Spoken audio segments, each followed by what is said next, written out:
Hello guys, for today's dinner is magluluto tayo ng isda, pritong isda. So yon, tara let's go. Umpisahan na natin. So yan guys, ang ating isda is frozen. Kaya, lagay natin sa tubig.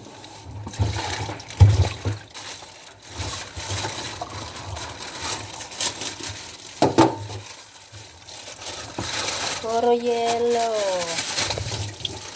Ating isda. Ito na naman yung paborito nilang isda. Ito yung hamulod. Tapos dito sa kanila ang tawag is sapi. Sapi. Sa amin ay hamulod. Sorry guys. Isda. Frozen ko siya eh. Ito ibang klase. Ibang klaseng isda naman ito. Prito ulit. Ito naman, di ko alam kung anong klaseng isda to. Yung pangalan niya. Amadas pa rin ba to? Pero mix. Oh. Ito na naman ang ating isda dinner. Frozen pa, frozen. Grabe. Tigas.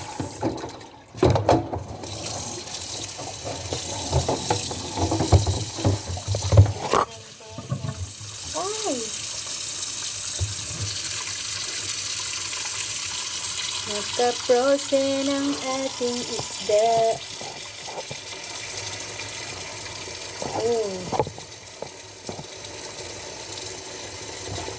Ayan o, naka-frozen pa yan. Tigas pa. Yelo pa talaga siya.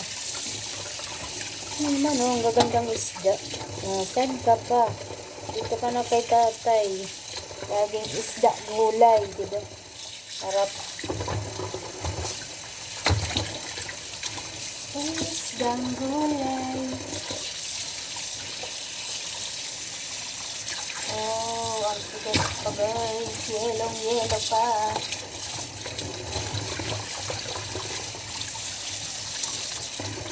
Papaya.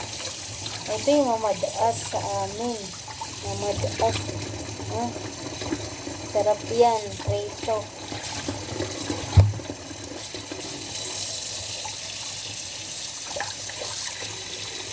Hindi pa kaya to, tibagin.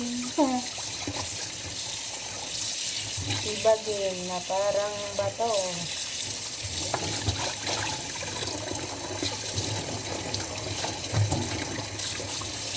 Kung na lang siya yung nakadikit.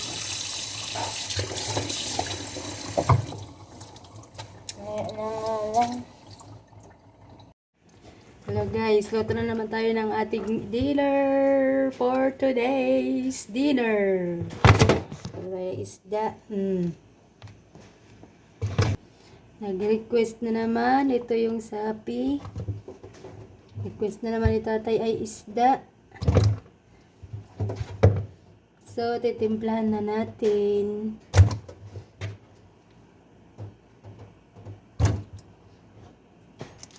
So, timpla na natin natin isda, asin.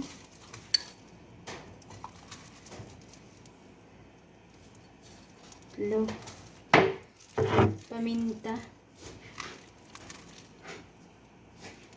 Ito lang yan guys, o teaspoon, kaya hindi maalat. Tapos, itong seafood spices. Timpla na natin guys, para maluto na natin.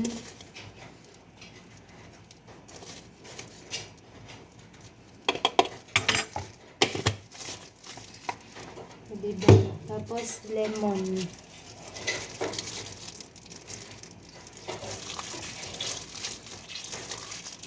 Para hindi malangsa masyado ang ating isda.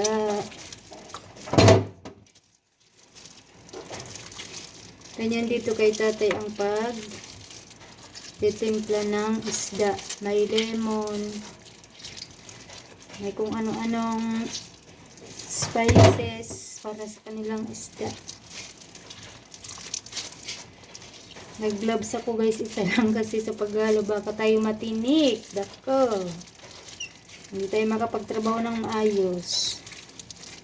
Hindi tayo ay natinik.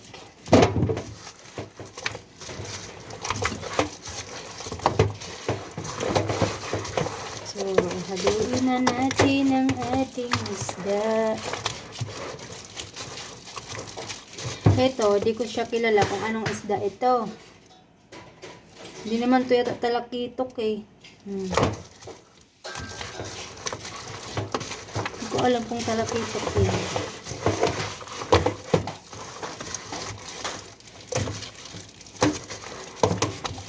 So, tikman natin yung lasa. Kahit ilaw. Tikman natin yung lasa ng ating linagay na spices.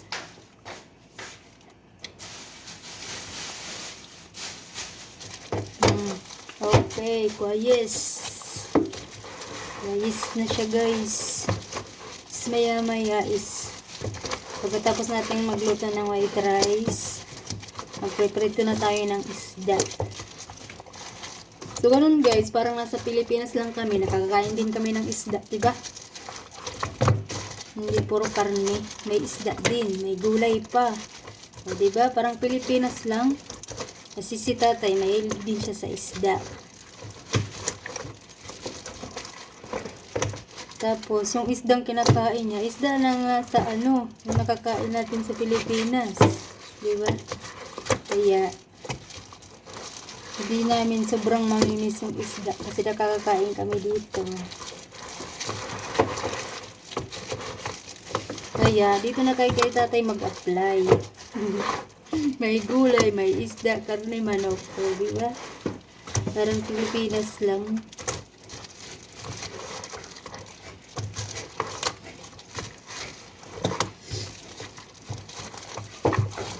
Hindi naman dito mahirap magtrabaho kasi nga matatanda na sila. Kita bisita lang. So yan, na-mix na natin mga ka-journey ang ating isda. Maya magluluto na tayo ng kanin, white rice. Paris nito. Sakto lang. Nitikman ko yan guys. Para okay yung lasa, hindi matabang, hindi maalat. Kasi pag di natin tinikman, lago tayo kay tatay. Ano tayo ng bad comment. Kaya tikim-tikim.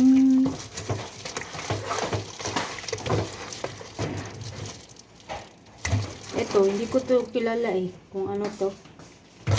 Basta isda, masarap. O, diba? So, yun guys. Magluluto na tayo ng kanin. Kasi mag-aalas 9 na rin.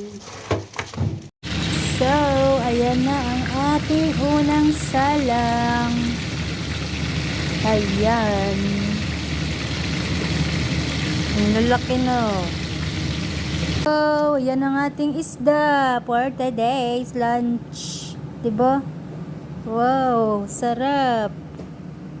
So, yan guys, ang ating design sa ating isda. Isa-serve na natin sa mga boss. Tara na. Oh, may creativity na tayo niyan, no?